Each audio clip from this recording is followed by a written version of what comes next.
les camps scouts. J'en ai fait des camps scouts. Je vais donc pouvoir t'expliquer ce que c'est. Alors, que tu sois nouveau louveteau, parent un peu inquiet, ou que tu n'aies jamais fait de camp, je vais tout expliquer. Le camp louveteau, c'est une semaine de vie dans la nature, sans papa ni maman, mais avec les chefs et surtout les copains. Durant cette semaine, tu vas vivre une escapade. Chaque grand jeu que tu feras te permettra d'avancer dans ta quête. Voilà en gros. Mais en détail, ça donne quoi?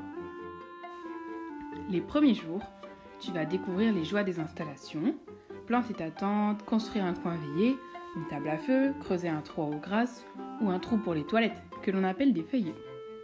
Rien n'est laissé au hasard. Bien sûr, les chefs seront là pour t'aider et pour pouvoir profiter au mieux de la semaine, ils auront sûrement commencé les installations avant ton arrivée. Ils auront par exemple monté le marabout, c'est une grande tente utile pour ranger l'intendance ou le matériel, ou encore commencer une table de peuplade. Ensuite, chaque jour, tu feras des grands jeux, que ce soit jeux de piste, de coopération, des captures d'étendards, des olympiades, et même un concours cuisine. Crois-moi, tu vas bien t'amuser. Et en plus, le soir, ça continue, puisqu'après le repas, chaque jour, tu participeras à une veillée. Observation d'étoiles, loup-garou, chant, casino, cluedo. Une semaine finalement, ce n'est pas assez pour explorer toutes ces possibilités.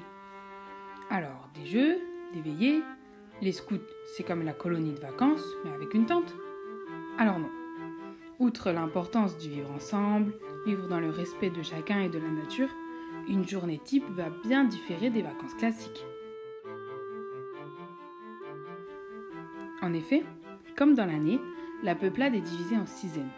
Et chaque sizaine a sa tente, son nom de sizaine, peut s'aménager son petit coin, et surtout, chaque sizaine fait un service par jour. Et les services, ce sont par exemple le ramassage du bois pour le feu, la cuisine, la vaisselle, ou encore la préparation du quart d'heure nature. Dès le matin, les services commencent, puisqu'une sizaine va préparer le petit déjeuner avec un chef, et une autre fera la vaisselle. Bien sûr, ça tourne tous les jours. Après, une petite toilette. Oui, même sans les parents, on doit se brosser les dents.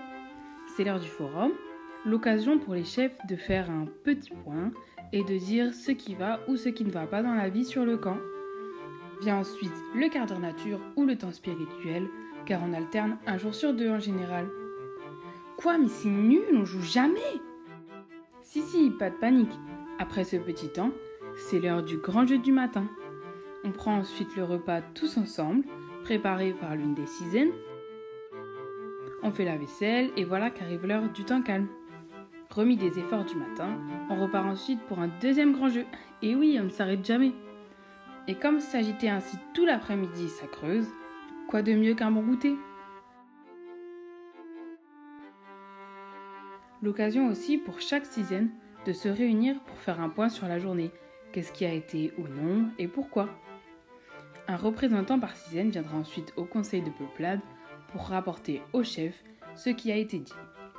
La fin de la journée approche et c'est donc le temps de service. Aller chercher de l'eau, du bois, prendre sa douche, préparer le temps spi. Le camp est toujours en ébullition. Le repas du soir est alors bien mérité. La veillée passée, il est temps d'aller au lit. Enfin, au sac de couchage plutôt.